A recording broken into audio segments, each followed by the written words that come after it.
ಶ್ರೀ ಗುರುವಿನ ಶ್ರೀ ಚರಣವ ನೆನೆಯಲೊಡನೆ ಬಂಧನ ಬಿಡುವುದು. ಗುರುವೇ ಶರಣು, ಗುರುಲಿಂಗವೇ ಶರಣು. ಹರಿಬ್ರಹ್ಮಾದಿಗಳಿಗೆ ಅಗೋಚರವಾದ ಕೂಡಲ ಚನ್ನ ಸಂಗಯ್ಯ ದೇವರ ದೇವನೆಂಬ ಲಿಂಗವ ತೋರಿದ ಬಸವಣ್ಣ ಗುರುವೇ ಶರಣು ಶರಣಾರ್ಥಿ. ಬಸವ ಗುರುವಿನ ಹೆಸರು ಬಲ್ಲವರಾರಿಲ್ಲ, ಬಸವ ಗುರುವಿನ ಹೆಸರು ಬಲ್ಲವರಾರಿಲ್ಲ. ಉಸಿ ಮಾತನಾಡಿ ಕೆಳದಿರಿ ಲಿಂಗಾಯತಕ್ಕೆ ಬಸವಣ್ಣನೇ ಗುರು ಸರ್ವಜ್ಞ. ವಿಶ್ವಗುರು ಮಹಾಮಾನವತವಾದಿ ಲಿಂಗಾಯತ ಧರ್ಮ ಸಂಸ್ಥಾಪಕ ಬಸವಣ್ಣನವರನ್ನು ಮನದಲ್ಲಿ ಸ್ಮರಿಸಿ 12ನೇ ಶತಮಾನದಲ್ಲಿ ಜಗ ಬದುಕಲಿ ಜನ ಬದುಕಲಿ ಎನ್ನುವ ಚಿಂತನೆಗಳನ್ನ ಇಟ್ಟುಕೊಂಡು ವಿಶ್ವಗುರು ಬಸವಣ್ಣನವರ ಸಂಸ್ಥಾಪಿತರ ಲಿಂಗಾಯತ ಧರ್ಮವನ್ನ ತಾವು ಅಳವಡಿಸಿಕೊಂಡು ಜಗತ್ತಿಗೂ ಅಳವಡಿಸಿ ಲಿಂಗಾಯತ ಧರ್ಮವನ್ನು ಜೀವಂತವಿಟ್ಟಿರುವ ಎಲ್ಲ 770 ಅಮರಗಣಗಳನ್ನ ಭಕ್ತಿಯಿಂದ ಸ್ಮರಿಸಿ 900 ವರ್ಷಗಳಿಂದ ಪ್ರತಿ ಶತಮಾನಗಳ ಕಾಲ 12ನೇ ಶತಮಾನದ ನಂತರದಲ್ಲಿ 13ನೇ ಶತಮಾನದಲ್ಲಿ 15ನೇ ಶತಮಾನದಲ್ಲಿ 17ನೇ ಶತಮಾನದಲ್ಲಿ ಹಾಗೂ 21ನೇ ಶತಮಾನದಲ್ಲಿ ಈ ಒಂದು ಲಿಂಗಾಯತ ಧರ್ಮವನ್ನ ಜೀವಂತವಾಗಿಟ್ಟಿರ್ತಕ್ಕಂಥ ಎಲ್ಲ ಮಹನೀಯರನ್ನ ಸ್ಮರಣೆ ಮಾಡಿಕೊಂಡು ಇವತ್ತು ಸಾಂಗ್ಲಿ ಜಿಲ್ಲೆಯ ಜತ್ ತಾಲೂಕಿನಲ್ಲಿ ಬಹಳ ಐತಿಹಾಸಿಕವಾಗಿರ್ತಕ್ಕಂಥ ಒಂದು ಹೋರಾಟಕ್ಕೆ ಪ್ರಪ್ರಥಮ ಬಾರಿಗೆ ಕರೆ ಕೊಟ್ಟಿದ್ದಾರೆ.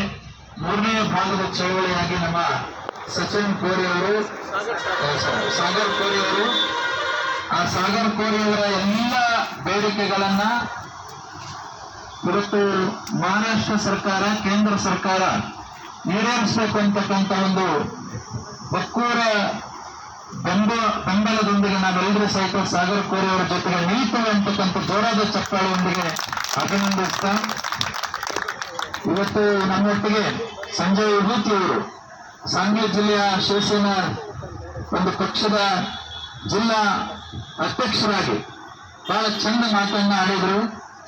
ನಮ್ಮ ಲಿಂಗಾಯತ ಧರ್ಮದ ಒಂದು ಹೋರಾಟ ಇವತ್ತು ಗಟ್ಟಿಗೊಳ್ಳಲಿಕ್ಕೆ ನಾವೆಲ್ಲರೂ ಒಗ್ಗಟ್ಟಾಗಬೇಕು ಅಂತಕ್ಕಂಥ ಒಂದು ಮಾತನ್ನ ಅವರು ಹೇಳಿದ್ರು. ಈ ಒಗ್ಗಟ್ಟಿನ ಮಂತ್ರಕ್ಕೆ ಸಾಕ್ಷಿಯಾಗಿ ಪೂಜನವಾಡಿಯಿಂದ ರಾಷ್ಟ್ರೀಯ ಬಸವದಳ ಹಾಗೂ ಅಕ್ಕನ ಬಳಗದವರು, ಇನ್ನಿತರ ಬೇರೆ ಬೇರೆ ಬಸವ ಪರ ಸಂಘಟನೆಯವರು ಎಲ್ಲರೂ ಸಹಿತ ಇವತ್ತು ಬೆಂಬಲಿಸಿದರು. ನನಗೆ ನಿನ್ನೆ ನಮ್ಮ ಅಂಕಲಿಗೆ ತಾಯಿಯವರು ಹೇಳಿದ್ರಿಂದ ಸಾಗರ್ ಕೋರಿ ಅವರು ಅಮರಣ ಉಪವಾಸ ಸತ್ಯಾಗ್ರಹಕ್ಕೆ ಕುಳಿತಿದ್ದಾರೆ, ಗುರುಜಿ ನೀವು ಬರಬೇಕು ಅಂತ. ಅವ್ರು ಬಹುಶಃ ಕಲ್ಯಾಣದಲ್ಲಿದ್ದಾರೆ ಅಂತ ತಿಳ್ಕೊಂಡ್ರೆ, ನಾನು ಉಮ್ಮದಿಯಲ್ಲಿ ಬಸವ ಚೈತಾಮೃತ ಪ್ರವಚನವನ್ನ ಮಾಡಲಿಕ್ಕೆ ಬಂದಾಗ ನಿನ್ನೆ ದಿವಸ ಗೊತ್ತಾಗಿ ನನಗೆ ಲಿಂಗಾಯತ ಧರ್ಮದ ಹೋರಾಟ ಅಂತಂದ್ರ ಅದು ಎಲ್ಲೇ ಇರಲಿ, ಯಾವುದೇ ಸ್ಥಳದಲ್ಲಿರಲಿ, ಮೊಟ್ಟ ಮೊದಲ ಬಾರಿಗೆ ಹೋಗಿ ಬೆಂಬಲ ಕೊಡ್ತಕ್ಕಂಥ ಸ್ವಾಮೀಜಿಯವರು ನಾವು ಆಗಿರೋದ್ರಿಂದ ನಾವು ಲಿಂಗಾಯತ ಧರ್ಮದ ಇತಿಹಾಸವನ್ನ ನೋಡಿದಾಗ ಈ ಲಿಂಗಾಯತ ಧರ್ಮಕ್ಕೆ ಆಗಿರತಕ್ಕಂಥ ಒಂದು ಅನ್ಯಾಯ, ಈ ಲಿಂಗಾಯತ ಧರ್ಮಕ್ಕೆ ಆಗಿರತಕ್ಕಂಥ ಮಹಾಮೋಸ ಬಹುಶಃ ಬೇರೆ ಯಾವ ಧರ್ಮಕ್ಕೂ ಸಹಿತ ಆಗಿಲ್ಲ. 12ನೇ ಶತಮಾನದಲ್ಲಿ ಹುಟ್ಟುಕೊಂಡಿರ್ತಕ್ಕಂಥ ಈ ಒಂದು ಧರ್ಮ, ಬಹಳ ಜನ ಹೇಳ್ತಾರೆ ಲಿಂಗಾಯತರು ಸಹಿತ ಜಾತಿ ಹಿಂದೂ ಧರ್ಮದೊಳಗಡೆ ಒಂದು ಜಾತಿ ಅಂತ ಹೇಳ್ಕೊಂಡು ಬರ್ತಾ ಇದ್ದಾರೆ. ಒಂದು ವೇಳೆ ಬಸವಣ್ಣನವರು ಈ ಒಂದು ಜಾತಿಗೆ ಅವರು ಸೇರ್ಪಡೆ ಆಗ್ಲಿಕ್ಕೆ ಹಿಂದೂ ಧರ್ಮವನ್ನು ಬಿಟ್ಟು ಯಾಕೆ ಬರ್ತಾ ಇದ್ರು ಅಂತ ನಮ್ಮ ಡಾಕ್ಟರ್ ಸರಿತಾ ಪಟ್ನಚೆಟ್ಟಿ ಅವರು ಬಹಳ ಚೆನ್ನಾಗಿ ಹೇಳಿದ್ರು. ವಿಶ್ವಗುರು ಬಸವಣ್ಣನವರಿಗೆ ಒಂದು ವೇಳೆ ನ್ಯಾಯ ಸಿಗಬೇಕು ಅಂತಂದ್ರೆ ಹಿಂದೂ ಧರ್ಮದಲ್ಲೇ ಸಿಗಬೇಕಾಗಿತ್ತು. ಹಿಂದೂ ಅಂತಂದ್ರೆ ನಾವೆಲ್ಲರೂ ಹಿಂದೂಗಳೇ, ಭೌಗೋಳಿಕವಾಗಿ ಪ್ರಾದೇಶಿಕವಾಗಿ ನಾವೆಲ್ಲ ಹಿಂದೂಗಳೇ. ಆದ್ರೆ ಈ ಒಂದು ಭಾರತ ದೇಶದಲ್ಲಿ ವೈದಿಕ ಧರ್ಮ ಇದೆ, ಈ ಭಾರತ ದೇಶದಲ್ಲಿ ಶೈವ ಧರ್ಮ ಇದೆ, ಈ ಭಾರತ ದೇಶದಲ್ಲಿ ಬೌದ್ಧ ಧರ್ಮ ಇದೆ, ಈ ಭಾರತ ದೇಶದಲ್ಲಿ ಜೈನ ಧರ್ಮ ಇದೆ, ಈ ಭಾರತ ದೇಶದಲ್ಲಿ ಸಿಖ್ ಧರ್ಮ ಇದೆ. ಸುಮಾರು 6 ಧರ್ಮಗಳಿಗೆ ಜನ್ಮವನ್ನು ಕೊಟ್ಟಿರ್ತಕ್ಕಂಥ ಪುಣ್ಯ ಭೂಮಿ ಅದು ಭಾರತ ದೇಶ. ಸರಿಯಾಗಿ ನಾವು ಧರ್ಮದ ಕಾನ್ಸೆಪ್ಟ್ ಅನ್ನ ಅರ್ಥ ಮಾಡ್ಕೊಳ್ಬೇಕು. ಬಹಳ ಜನ ಲಿಂಗಾಯತರು ಹಿಂದೂ ಧರ್ಮದ ವಿರೋಧಿಗಳು ಅಂತಾರೆ. ಅದು ವಾಸ್ತವ ಪ್ರಕಾರ ನರೇಂದ್ರ ಮೋದಿ ಅವರು, ವಿವೇಕಾನಂದರವರು, ಆಗಿನ ವಿವೇಕಾನಂದರು ಹಾಗೂ ಇಡೀ ಹಿಂದೂ ಒಂದು ಸಂಸ್ಕೃತಿಯ ಏನು ವ್ಯವಸ್ಥೆಯಲ್ಲಿ ಬಂದಿರತಕ್ಕಂಥವರು ಮಹಾಮಹಿಮರು ಏನು ಹೇಳಿದಾರಂದ್ರ, ಹಿಂದೂ ಅನ್ನೋದು ಅದು ರಿಲಿಜಿಯನ್ ಅಲ್ಲ. ಶಿವಸೇನೆಯವ್ರಿಗೂ ಸಹಿತ ಇವತ್ತು ಮನವರಿಕೆ ಆಗಬೇಕು. ಹಿಂದೂ ಅನ್ನೋದು ಅದು ಧರ್ಮ ಅಲ್ಲ. ಹಿಂದೂ ಅನ್ನೋದು ದ ವೇ ಆಫ್ ಲೈಫ್, ಅದು ಜೀವನದ ಪದ್ಧತಿ, ಅದು ಸಂಸ್ಕೃತಿ. ಈ ಒಂದು ಭಾರತೀಯ ಸಂಸ್ಕೃತಿ ಹಿಂದೂಸ್ತಾನದಲ್ಲಿ 5 ಧರ್ಮಗಳು ಮುಖ್ಯವಾಗಿ. ಆ 5 ಧರ್ಮಗಳಲ್ಲಿ ವೈದಿಕ ಧರ್ಮವೂ ಒಂದಿದೆ, ಶೈವ ಧರ್ಮವೂ ಇದೆ, ಸಿಖ್ ಧರ್ಮವೂ ಇದೆ, ಬೌದ್ಧ ಧರ್ಮ, ಜೈನ ಧರ್ಮ, ಅದರ ಜೊತೆಗೆ 6ನೇ ಧರ್ಮ ಇದು ಲಿಂಗಾಯತ ಧರ್ಮ. ಯಾವ ಧರ್ಮದಲ್ಲಿ ಮನುಷ್ಯನಿಗೆ ಬದುಕಲಿಕ್ಕೆ ಅವಕಾಶ ಮಾಡಿಕೊಟ್ಟಿಲ್ಲವೋ, ಯಾವ ಧರ್ಮದಲ್ಲಿ ಹೆಣ್ಣು ಮಕ್ಕಳನ್ನ ಶೂದ್ರ ಅಂತ ಕರೆದ್ರು, ಯಾವ ಧರ್ಮದಲ್ಲಿ ದಲಿತರಿಗೆ ಅವಕಾಶ ಇರಲಿಲ್ಲವೋ ಅಂಥ ಒಂದು ಧರ್ಮದಲ್ಲಿ ನಾನು ಇರಲ್ಲ ಅಂತ ಹೇಳಿ ಆ ಧರ್ಮವನ್ನು ಧಿಕ್ಕರಿಸಿ ಜನ್ಯವಾರವನ್ನು ತೆಗೆದುಹಾಕಿ ಬಸವಣ್ಣನವರು ಹೊರಗಡೆ ತಂದು ಲಿಂಗಾಯತ ಧರ್ಮವನ್ನು ಪ್ರತಿಷ್ಠಾಪನೆ ಮಾಡಿದರೆ, ಸಂಸ್ಥಾಪಿಸಿದ್ದಾರೆ. ಅದಕ್ಕಾಗಿ ಇದನ್ನು ನಾವು ಅರ್ಥ ಮಾಡ್ಕೊಳ್ಬೇಕು. ಲಿಂಗಾಯತ ಧರ್ಮ ಯಾವುದೇ ಧರ್ಮದ ಎರವಲನ್ನು ಪಡೆದುಕೊಂಡಿಲ್ಲ, ಯಾವುದೇ ಧರ್ಮದಿಂದ ಹುಟ್ಟಿ ಬಂದದ್ದಲ್ಲ. ಇದು ಸ್ವತಂತ್ರ ಧರ್ಮ, ಇದು ಪರಿಪೂರ್ಣ ಧರ್ಮ. ಅದಕ್ಕೆ ನಾವು ಈ ಧರ್ಮಕ್ಕೆ ಸರಿ ಒಂದು ನಿಮಿಷ ಬರೀ ಕೂತ್ಕೊಳ್ಳಿ, ಒಂದು ನಿಮಿಷ ಕೂತ್ಕೊಳ್ಳಿ, ಗಲಾಟೆ ಮಾಡಬೇಡ. ನಾನು ಯಾರಿಗೆ ಹೇಳ್ತಾ ಇದ್ದೀನಿ ಅನ್ನೋದು ಗೊತ್ತಾಗ್ಬೇಕಲ್ಲ, ಕೂತ್ಕೊಳ್ಳಿ. ಈ ಒಂದು ಧರ್ಮ ಸ್ವತಂತ್ರ ಧರ್ಮ ಆಗಿದೆ, ಸದ್ಧರ್ಮ ಆಗಿದೆ. ಇದು ಸಂವಿಧಾನಾತ್ಮಕವಾಗಿರ್ತಕ್ಕಂಥ ಒಂದು ನ್ಯಾಯವನ್ನು ಪಡ್ಕೊಳ್ಳಿಕ್ಕಾಗಿ ಎಲ್ಲ ರೀತಿಯ ಅರ್ಹತೆಯನ್ನು ಹೊಂದಿದೆ. ಜಾಗತಿಕ ಧರ್ಮಗಳ ಸಾಲಿನಲ್ಲಿ 2500 ವರ್ಷಗಳಿಂದ ಪ್ರಾರಂಭ ಮಾಡಿರ್ತಕ್ಕಂಥ ಬುದ್ಧನು ಬೌದ್ಧ ಧರ್ಮ ಮೊನ್ನೆ ತಾನೇ ಇದಕ್ಕೆ ಮಾನ್ಯತೆ ಸಿಕ್ಕಿದೆ. 2500 ವರ್ಷಗಳ ಆಚೆ ಹುಟ್ಟಿರ್ತಕ್ಕಂಥ ಜೈನ ಧರ್ಮಕ್ಕೆ 2014ನಲ್ಲಿ 2014ನಲ್ಲಿ ಮಾನ್ಯತೆ ಸಿಕ್ಕಿದೆ. ಸಂಜಯ್ ಗುತ್ಸವ್, ಅಮಿತ್ ಶಾ ಅವರನ್ನು ಸಹಿತ ಜೈನರಾಗಿದ್ದಾರೆ. 2014ನೇ ಇಸ್ವಿಯಲ್ಲಿ ಯಾವುದೇ ಹೋರಾಟ ಮಾಡಲಿಲ್ಲ, ಅವರು ಬೀದಿಗೆ ಬಂದು ಹೋರಾಟ ಮಾಡಲಿಲ್ಲ. ಆದರೂ ಸಹಿತ ಅಲ್ಪಸಂಖ್ಯಾತರ ಮಾನ್ಯತೆಯನ್ನು ಹೊಂದಿ ಇವತ್ತು ರಿಲಿಜಿಯಸ್ ಸ್ಟೇಟಸ್ ನಲ್ಲಿ ಜೈನ ಧರ್ಮದವರಿದ್ದಾರೆ. ಲಿಂಗಾಯತ ಧರ್ಮ ಹುಟ್ಟಿದ ಮೇಲೆ ಈಗ 500 ವರ್ಷ ಆಯಿತು ಸಿಖ್ ಧರ್ಮ ಹುಟ್ಟಿ. ಸಿಖ್ ಧರ್ಮಕ್ಕೂ ಸಹಿತ ಸ್ವತಂತ್ರ ಧರ್ಮದ ಮಾನ್ಯತೆ ಇದೆ ಭಾರತ ದೇಶದಲ್ಲಿ. ಜೈನ ಧರ್ಮಕ್ಕೆ, ಸಿಖ್ ಧರ್ಮಕ್ಕೆ, ಬೌದ್ಧ ಧರ್ಮಕ್ಕೆ ಈ ದೇಶದಲ್ಲಿ ಹುಟ್ಟಿರ್ತಕ್ಕಂಥ ಧರ್ಮಗಳಿಗೆ ಮಾನ್ಯತೆ ಸಿಕ್ಕಾಗ. ಆದರೆ ದುರದೃಷ್ಟವಶಾತ್ ಇವತ್ತು ಇಡೀ ಭಾರತ ದೇಶದಲ್ಲಿ ಲಿಂಗಾಯತು 8 ಕೋಟಿ ಜನ ಇದ್ದಾರೆ. ಮಹಾರಾಷ್ಟ್ರದಲ್ಲಿ 1.5 ಕೋಟಿಗಿಂತಲೂ ಹೆಚ್ಚು ಜನ ಲಿಂಗಾಯತರಾದ. ಕರ್ನಾಟಕದಲ್ಲಿ 1.5 ಕೋಟಿ ಜನ, ಮಧ್ಯಪ್ರದೇಶ, ರಾಜಸ್ಥಾನ, ಹೀಗೆ ಭಾರತದ ನಾನಾ ರಾಜ್ಯಗಳಲ್ಲಿ ಸೇರಿಕೊಂಡ್ರೆ ಕನಿಷ್ಠ 8 ಕೋಟಿ ಜನ ಲಿಂಗಾಯತರಾದಾರ. ನಮ್ಮದು ಇತಿಹಾಸ ಹೇಳ್ತದೆ, 12ನೇ ಶತಮಾನದಲ್ಲಿ 770 ಅಮರಗಣಗಳು ಬಸವಣ್ಣನವರ ಸಾಕ್ಷಿಯಾಗಿಟ್ಕೊಂಡು ಧರ್ಮವನ್ನು ಸಂಸ್ಥಾಪಿಸಿಕೊಟ್ಟಿದ್ದಾರೆ. ಬ್ರಿಟಿಷರ ಆ ಒಂದು ಕಾಲದಲ್ಲಿ 1830ರಲ್ಲಿ 1830ರಿಂದ ಹಿಡಿದು 1940ರವರೆಗೆ ಈ ಒಂದು ಲಿಂಗಾಯತ ಧರ್ಮ ಅನ್ನೋದು ಸ್ವತಂತ್ರ ಧರ್ಮವಾಗಿ ಇತ್ತು. ನಮ್ಮ ಡಾಕ್ಟರ್ ಸರಿತಪಟ್ನ ಸುತ್ತವರು ಬಹಳ ಚಂದ ಹೇಳೋದು, ಮೈಸೂರು ಗೆಜೆಟೇರಿಯನ್ನಲ್ಲಿ ಸುಮಾರು 100 ವರ್ಷಗಳ ಕಾಲ ಸ್ವತಂತ್ರ ಲಿಂಗಾಯತ ಧರ್ಮ ಅಂತಾನೆ ಮೆನ್ಷನ್ ಆಗಿದೆ. ಮತ್ತೆ ಈ ಒಂದು ಧರ್ಮವನ್ನ ಜಾತಿಗೆ ಮಾಡಿದವರು ಯಾರು? ಈ ಧರ್ಮ ಜಾತಿಯಾಗಿ ಹೆಂಗಾಯಿತು ಅಂತಂದ್ರ, ಜಯಚಾಮರಾಜ ಒಡೆಯರ ಕಾಲದಲ್ಲಿ ಕೆಲವರು ಧೂರ್ತ ವೀರಶೈವರು, ವೈಷ್ಣವಾಸಿಗಳು ಸೇರ್ಕೊಂಡು ಈ ಸ್ವತಂತ್ರವಾಗಿರ್ತಕ್ಕಂಥ ಧರ್ಮವನ್ನ ಜಾತೀಕರಣ ಮಾಡಿ ಜಾತಿಗೆ ಸೇರಿಸಿ ಅಲ್ಲಿಂದ ಲಿಂಗಾಯತ ಧರ್ಮವನ್ನ ಆರ್ಯನ ತಪ್ಪಿಸಿದ್ದಾರೆ.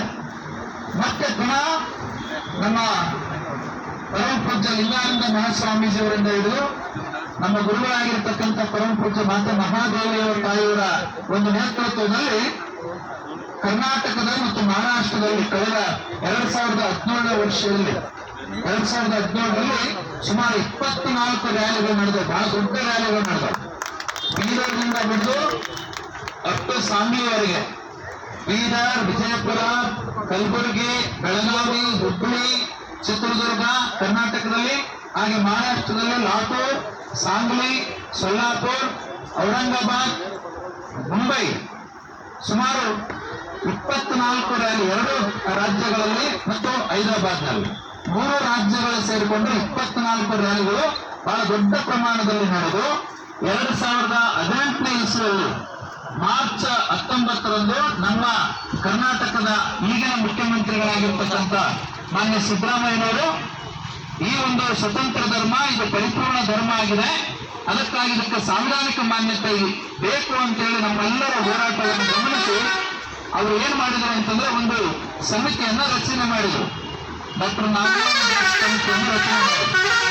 ಆ ಒಂದು 7 ಜನ ಸಮಿತಿ ಸೇರಿಕೊಂಡು ಇದು ಸ್ವತಂತ್ರ ಧರ್ಮ ಅಂತ ತಿಳ್ಕೊಂಡು ಅಧಿಕೃತವಾಗಿ ಸರ್ಕಾರಕ್ಕೆ ಕೊಟ್ಟಾಗ ಸರ್ಕಾರದ ಮಾನ್ಯ ಸಚಿವ ಸಂಪುಟ ಅದನ್ನು ಪರಿಗಣಿಸಿ ಡಾಕ್ಟರ್ ನಾಗಮೋಹನ್ ದಾಸ್ ಅವರ ಆ ಒಂದು ವರದಿಯನ್ನು ಪರಿಗಣಿಸಿ ಕೇಂದ್ರ ಸರ್ಕಾರಕ್ಕೆ ಇದು ಬಸವ ಧರ್ಮ, ಲಿಂಗಾಯತ ಧರ್ಮ, ಇದು ಸ್ವತಂತ್ರ ಧರ್ಮ, ಇದು ವೀರಶೈವ ಧರ್ಮದಿಂದ ಹೊರಗಿದೆ, ಇದು ವೈದಿಕ ಧರ್ಮದಿಂದ ಹೊರಗಿದೆ, ಇದು ಸ್ವತಂತ್ರ ಧರ್ಮ, ಇದಕ್ಕೆ ಮಾನ್ಯತೆ ಕೊಡ್ರಿ ಅಂತೇಳಿ ಮಾನ್ಯ ಸಿದ್ದರಾಮಯ್ಯ ಸರ್ಕಾರ 2018ನೇ ಇಸ್ವಿಯಲ್ಲಿ ಕೇಂದ್ರ ಸರ್ಕಾರಕ್ಕೆ ಶಿಫಾರಸು ಮಾಡಿದೆ.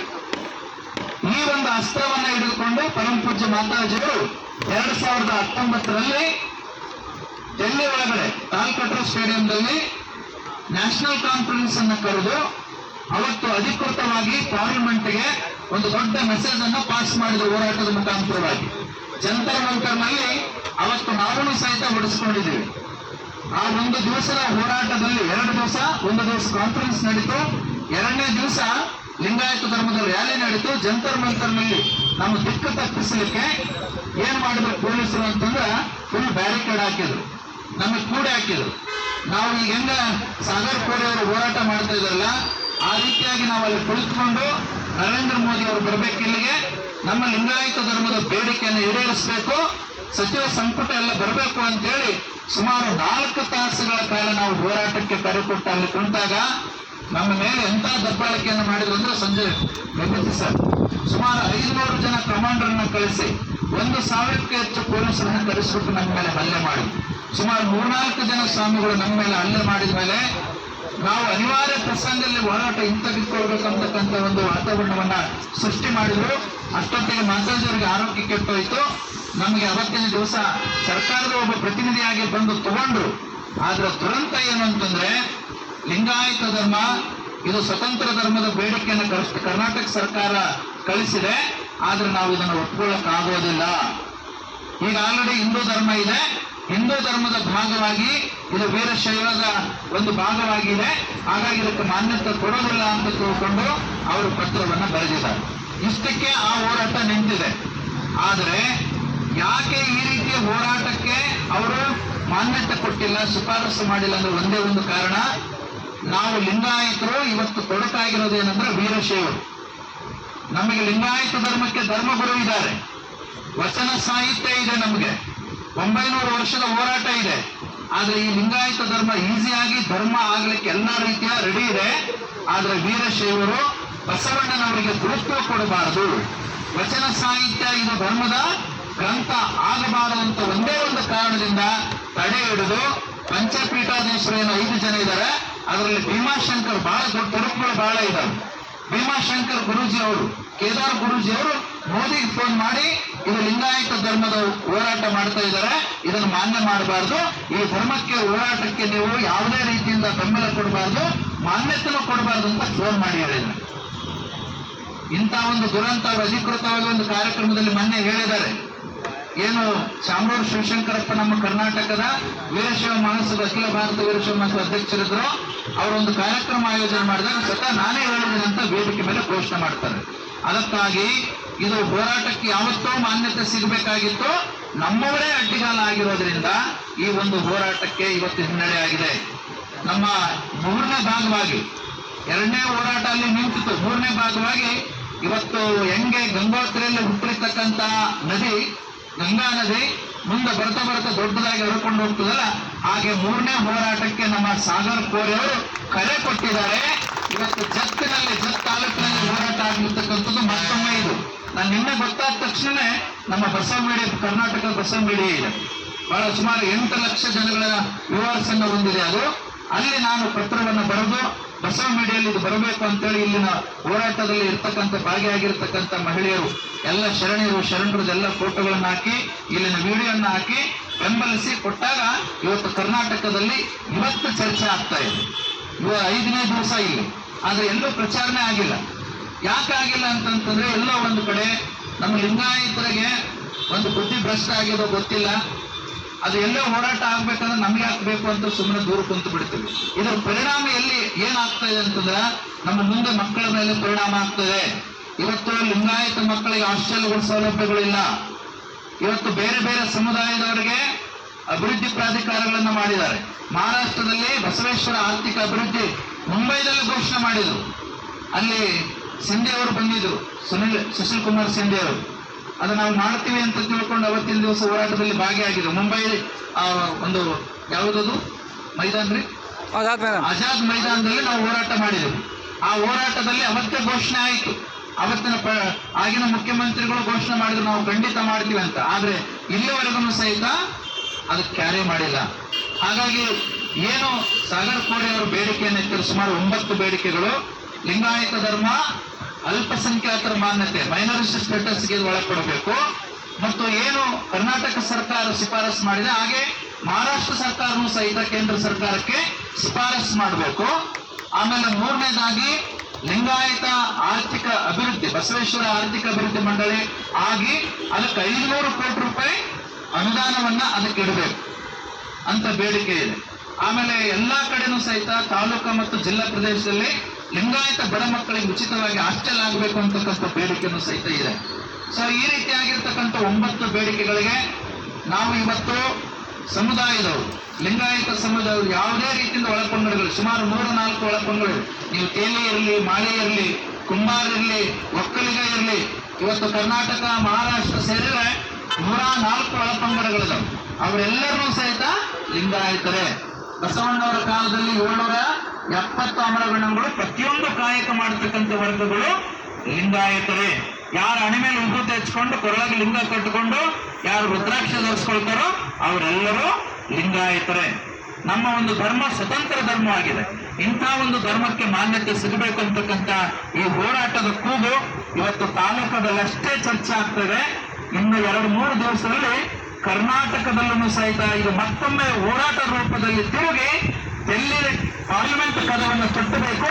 ಆ ನಿಟ್ಟಿನಲ್ಲಿ ನಾವು ಈ ಹೋರಾಟವನ್ನ ಮುಂದುವರೆಸ್ತೀವಿ ಅಂತ ತಿಳ್ಕೊಂಡು ಹೇಳ್ತಾ, ಈಗ ನಾವು ಜಾಗತಿಕ ಲಿಂಗಾಯತ ಧರ್ಮೋತ್ಸವದ ಜಾಮದಾರ್ ಸರ್ಗೂ ಮಾತಾಡಿದ್ವಿ, ಪಾಲ್ಕೆ ಅಪ್ಪರಿಗೂ ಸಹಿತ ಮಾತಾಡಿದ್ವಿ. ಅಲ್ಲಿ ಲಿಂಗಾಯತ ಧರ್ಮದ ಒಕ್ಕೂಟ, ಮಠಾಧೀಶರ ಒಕ್ಕೂಟ ಅಂತ 500 ಜನ ಒಕ್ಕೂಟ ಮಾಡಿದ್ದಾರೆ. ಆ ಒಕ್ಕೂಟದಿಂದ ಬಸವ ಸಂಸ್ಕೃತಿ ಅಭಿಯಾನ ಆಗಿದೆ, ಅಲ್ಲಿ ಚರ್ಚೆ ಆಗಿದೆ. ಇಲ್ಲಿ ಏನು ವಿಷಾಬಲ್ ಮಾಡ್ಲಕ್ಕಂದ್ರ ಲಿಂಗಾಯತರು ಪ್ರತ್ಯೇಕಗೊಳ್ತಾ ಇದ್ದಾರೆ, ಅವರು ಹಿಂದೂಗಳೆಲ್ಲ ಅಂತ ಹೇಳ್ತಾ ಇದ್ದಾರೆ. ಅದು ಬಹಳ ತಪ್ಪು ಮೆಸೇಜ್ ಹೋಗ್ತಾ ಇದೆ. ನಾವು ಹಿಂದೂಗಳೇ. ಭಾರತ ದೇಶದಲ್ಲಿ ಹುಟ್ಟಿರ್ತಕ್ಕಂಥ ಪ್ರತಿಯೊಬ್ಬರು, ಭಾರತ ದೇಶದ ಮಾತೃಭೂಮಿ ಆಗಿರ್ತಕ್ಕಂಥ ಪ್ರತಿಯೊಬ್ಬರು ನಾವು ಹಿಂದೂಗಳೇ. ಆದ್ರೆ ಧಾರ್ಮಿಕವಾಗಿ ನಾವು ಲಿಂಗಾಯತರು. ಹಿಂದೂ ಸಂಸ್ಕೃತಿಯಲ್ಲಿ ವೈದಿಕರು ಬರ್ತಾರೆ, ಲಿಂಗಾಯತರು ಬರ್ತಾರೆ, ಬೌದ್ಧರು ಬರ್ತಾರೆ, ಜೈನರು ಬರ್ತಾರೆ, ಇಲ್ಲಿ ಹುಟ್ಟಿರ್ತಕ್ಕಂಥ ಸಿಖ್ಖರು ಬರ್ತಾರೆ. ಆದ್ರೆ ನಾವು ಹೇಳೋದಿಷ್ಟೇ, ನಾವು ಭೌಗೋಳಿಕವಾಗಿ ಹಿಂದೂಗಳು ಪ್ರಾದೇಶಿಕವಾಗಿ, ಆದ್ರೆ ಧಾರ್ಮಿಕವಾಗಿ ಲಿಂಗಾಯತರಾಗಿರೋದ್ರಿಂದ ದಯವಿಟ್ಟು ಮಾನ್ಯ ಮೋದಿಜಿಯವರು ಇದನ್ನ ಅರ್ಥ ಮಾಡಿಕೊಂಡು ಯಾವ ರೀತಿ ಮಾನ್ಯತೆ ಕೊಡಬೇಕು, ಯಾವ ರೀತಿ ಕೇಂದ್ರ ಸರ್ಕಾರದಿಂದ ಇವತ್ತು ಜೈನ್, ಕ್ರಿಶ್ಚಿಯನ್, ಸಿಖ್ ನೋಡಿ ಹೊರದೇಶದಿಂದ ಬಂದಿರತಕ್ಕಂಥ ಇಸ್ಲಾಮರು ಇವತ್ತು ಅಲ್ಪಸಂಖ್ಯಾತರ ಮಾನ್ಯತೆ ತಗೊಂಡು ಇವತ್ತು ಚೆನ್ನಾಗಿ ಬಾಳ್ತಾ ಇದ್ದಾರೆ. ಕ್ರಿಶ್ಚಿಯನ್ರು ಅಲ್ಪಸಂಖ್ಯಾತರ ಮಾನ್ಯತೆ ತಗೊಂಡು ಬಾಳ್ತಾ ಇದ್ದಾರೆ. ಆದ್ರೆ ಈ ಭೂಮಿಯಲ್ಲಿ ಹುಟ್ಟಿರ್ತಕ್ಕಂಥ ಲಿಂಗಾಯತರೇ ಹಣೆ ಬರವೇನ್ರಿ? ನಾನು ಕಟ್ಟಕಡೆಯಲ್ಲಿ ಜತ್ತ ತಾಲೂಕಿನ ಸುತ್ತ ಅಡ್ಡಾಡ್ತಾ ಇದ್ದೀನಿ. ಜಂಗಮರು ಮತ್ತು ಲಿಂಗಾಯತರು ಇಂಥ ಬಡತನ ಪರಿಸ್ಥಿತಿಯಲ್ಲಿದಾರ, ಅವ್ರಿಗೆ ತುಂಬ ಭೂಮಿನೂ ಸಹಿತ ಇಲ್ಲ. ನೋಡ್ರಿ ನಾಯಕರು ತುಂಬ್ತಾರ, ಸಾವಿತ್ರರು, ಅವರು ಲಿಂಗಾಯತರೇ. ಪ್ರತಿ ವಾರ ಲಿಂಗ ಪೂಜೆ ಮಾಡಿಕೊಂಡು ಸಾಮೂಹಿಕವಾಗಿ ಪ್ರಾರ್ಥನೆ ಮಾಡ್ತಾರೆ. ಇವತ್ತು ಭೂಮಿ ಇಲ್ಲ ಎಷ್ಟೋ ಜನಕ್ಕ, ಪರಿಸ್ಥಿತಿ ಬಹಳ ಗಂಭೀರ ಆಗಿದೆ. ಹಾಗಾಗಿ ಮಕ್ಕಳಿಗೆ ಎಜುಕೇಶನ್ ಸಿಕ್ಕ ಅವರು ಮುಂದೆ ಬರಬೇಕು, ಆರ್ಥಿಕವಾಗಿ ಸಬಲರಾಗಬೇಕು ಅಂತಂದ್ರೆ ಇವತ್ತು ಖಂಡಿತವಾಗಿ ಇದು ಬೇಡಿಕೆ ಬಹಳ ಒಪ್ಪಿಗೆ ಆಗಿರ್ತಕ್ಕಂಥ ಬೇಡಿಕೆ ಇದೆ. ಈ ಎಲ್ಲ ಬೇಡಿಕೆಗಳಿಗೂ ಸಹಿತ ಮಾನ್ಯ ಕೇಂದ್ರ ಸರ್ಕಾರ, ಆ ಕೇಂದ್ರ ಸರ್ಕಾರ ಕಣ್ ತೆರಬೇಕಂದ್ರೆ ಮಹಾರಾಷ್ಟ್ರದ ಪ್ರತಿಯೊಬ್ಬ ಲಿಂಗಾಯತ ಸಚಿವರು, ಪ್ರತಿಯೊಬ್ಬ ಲಿಂಗಾಯತ ಲೀಡರ್ಸ್ಗಳು ನೋಡ್ರಿ ನಮ್ಗೆ ಎಂತ ಒಂದು ದುರಂತ ಅಂತಂದ್ರೆ ನಮ್ಮ ಲಿಂಗಾಯತರೆಲ್ಲರೂ ಬಿಜೆಪಿದಾಗ, ಲಿಂಗಾಯತರೆಲ್ಲರೂ ಆಲ್ಮೋಸ್ಟ್ ಅಲ್ಲಿ ಬಿಜೆಪಿದಲ್ಲ ಅದ. ಆದ್ರೆ ಬಿಜೆಪಿ ಅವರೇ ಲಿಂಗಾಯತ ಧರ್ಮಕ್ಕ ಮಾನ್ಯ ಮಾಡ್ತಾ ಇಲ್ಲ. ಆದ್ರೆ ಇವರು ಮಾತ್ರ ಆರಾಮಾಗಿ ಅವರು ಬಾಲ ಬುಡಕರಾಗಿ ಕುಂತಾರೆ. ಈಗ ನಮ್ಮ ಗುರುಗಳು ಒಂದು ಕಥೆ ಹೇಳ್ತಾ ಇತ್ತು. ಒಂದು ಹುಲಿ ಮರಿ ಏನ್ ಮಾಡಿತ್ತು ಅಂತ, ಕುರಿ ಹಿಂಡಿನ ಒಳಗಡೆ ಹೋಗ್ತಾ ಇತ್ತಂತ. ಆ ಕುರಿ ಹಿಂಡಿನ ಒಳಗಡೆ ಹೋಗ್ಬೇಕಾದ್ರೆ ಒಂದು ಹುಲಿ, ತಾಯಿ ಹುಲಿ ನೋಡಿತಂತ, ಅಲ್ಲ ನನ್ನ ಮರಿ ಈ ಕುರಿ ಹಿಂಡಿನ ಒಳಗಡೆ ಹೋಗ್ಲಕ್ಕತ್ತದಲ್ಲ ಅಂತ ತಲೆ ಕೆಳಗಡೆ ಹಾಕೊಂಡು. ಅವಾಗ ಓಡೋಗಿ ಅದ್ರ ಕಿವಿ ಹಿಡಿತಂತ ಹುಲಿ. ಕಿವಿ ಹಿಡಿದು ಹೇಳ್ತಂತ, ನೀನು ಹುಲಿ ಮರಿ ಇದಿ, ನೀ ಯಾಕೆ ಕುರಿ ಹಿಂದಿನ ಒಳಗಡೆ ಹೋಗ್ಲಕತ್ತಿ ಅಂತ. ಅವಾಗ ಅದಂತ, ಇಲ್ಲ ನಾನು ಕುರಿ ಇದ್ದೀನಿ, ನಾ ಕುರಿ ಇದ್ದೀನಿ. ತುಂಬಾ ದಿವಸದಿಂದ ಅದು ಅದರೊಳಗಡೆ ಇದ್ದು ನಾನು ಕುರಿ ಅಂತ ಅದರಿಂದ ಹೋಗ್ತಾ ಇತ್ತು. ಅವಾಗ ಅದು ಗೊತ್ತು ಮಾಡ್ಬೇಕಂತ ಅದ್ರ ಕಿವಿ ಎಳ್ಕೊಂಡು ಬಂದು ಒಂದು ಬಾವಿ ಹತ್ರ ಕರ್ಕೊಂಡು ಹೋಗಿ ಮೇಲೆ ದಡದ ಮೇಲೆ ನಿಂದ್ರಿಸಿ, ಅದು ಬಾವಿ ಒಳಗೆ ನೀರು ಇರ್ತದೆ ನೋಡು, ಆ ನೀರು ಕನ್ನಡಿ ತರ ರಿಫ್ಲೆಕ್ಟ್ ಆಗ್ತದೆ ಮುಖ. ಅವಾಗ ನೋಡು, ನನ್ನ ಮುಖ ನೋಡು, ನೀರಿನ ಒಳಗಡೆ ನಿನ್ನ ಮುಖ ನೋಡು, ಅವಾಗ ನಿನಗೆ ಗೊತ್ತಾಗ್ತದೆ ನೀನು ಕುರಿ ಇದೆಯೋ ಏನು ಹುಲಿ ಇದೆಯೋ ಅಂತ. ಅವಾಗ ಅದನ್ನು ತೋರಿಸಿದ ಮೇಲೆ ತಾಯಿ ಮುಖ ಒಂದ್ಸರಿ ನೋಡ್ತು, ನೀರಿನ ಒಳಗಡೆ ತನ್ನ ಮುಖ ನೋಡ್ತು, ಹೌದು ನಾನು ಕುರಿ ಅಲ್ಲ, ನಾನು ಹುಲಿ ಇದ್ದೀನಿ ಅಂತ ಹೇಳಿ ಹುಲಿಯಿಂದ ಬೆನ್ನತ್ತುತ್ತಂತೆ. ಹಂಗ ನಮ್ಮ ಲಿಂಗಾಯತರ ಪರಿಸ್ಥಿತಿ ಅನ್ನೋದು ಕುರಿ ಆಗಿಬಿಟ್ಟಾರ.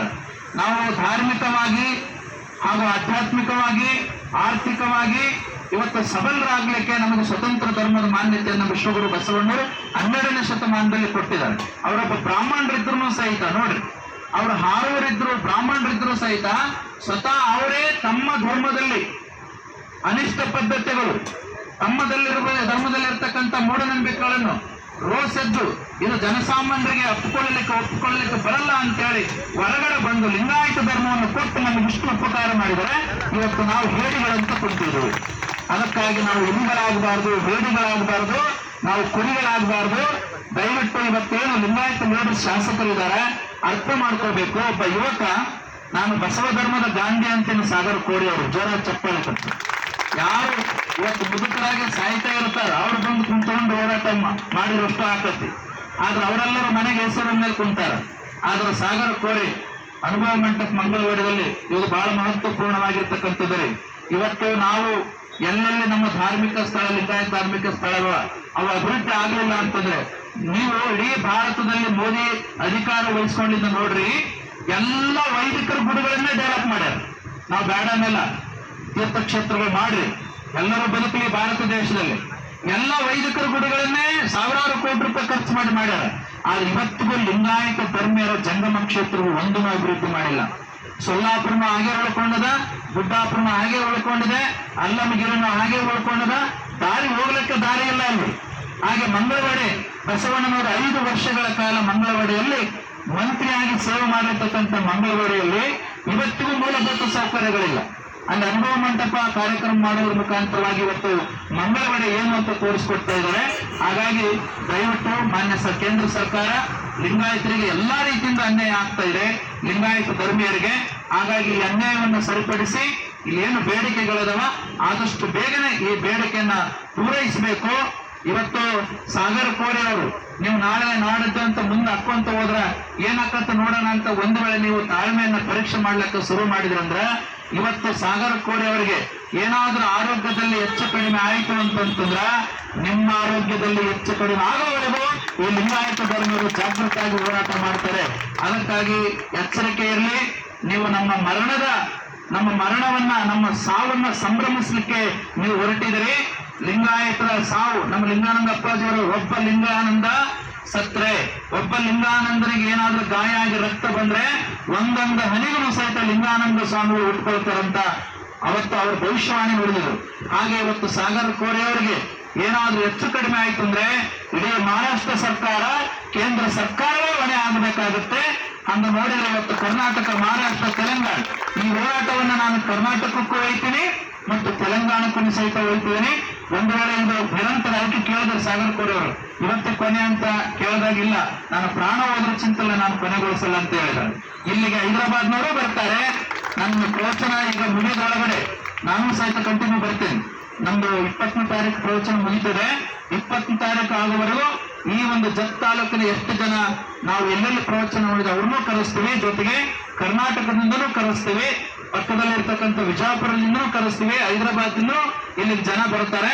ಅದಕ್ಕಾಗಿ ದಯವಿಟ್ಟು ತಾಳ್ಮೆಯನ್ನ ಪರೀಕ್ಷೆ ಮಾಡಲಾರದೆ, ಈ ಹೋರಾಟ ತೀವ್ರ ಸ್ವರೂಪ ಪಡೆದುಕೊಳ್ಳಾರದೆ, ಹಿಂಸಾತ್ಮಕವಾಗಿ ತಿರುಕೊಳ್ಳಾರದೆ ಇದು ನೀವು ಇಲ್ಲಿಗೆ ಇದು ನಿಲ್ಲಬೇಕು ಅಂತಂದ್ರೆ ಅವು ಏನು ಬೇಡಿಕೆಗಳು, ನಮ್ಮ 9 ಬೇಡಿಕೆಗಳಿದಾವೆ, ಈ ಬೇಡಿಕೆಗಳನ್ನ ಸಾಧ್ಯವಾದಷ್ಟು ಪೂರೈಸಬೇಕು ಅಂತ ತಿಳ್ಕೊಂಡು ಹೇಳ್ತಾ, ಈ 3ನೇ ಭಾಗದ ಈ ಒಂದು ಹೋರಾಟ ಕೇಂದ್ರ ಸರ್ಕಾರದ ಕದವನ್ನ ತಟ್ಟಲಿ ಅಂತ ತಿಳ್ಕೊಂಡು ಆಶಿಸ್ತಾ ನನ್ನ ಮಾತನ್ನು ಮುಗಿಸ್ತೇನೆ.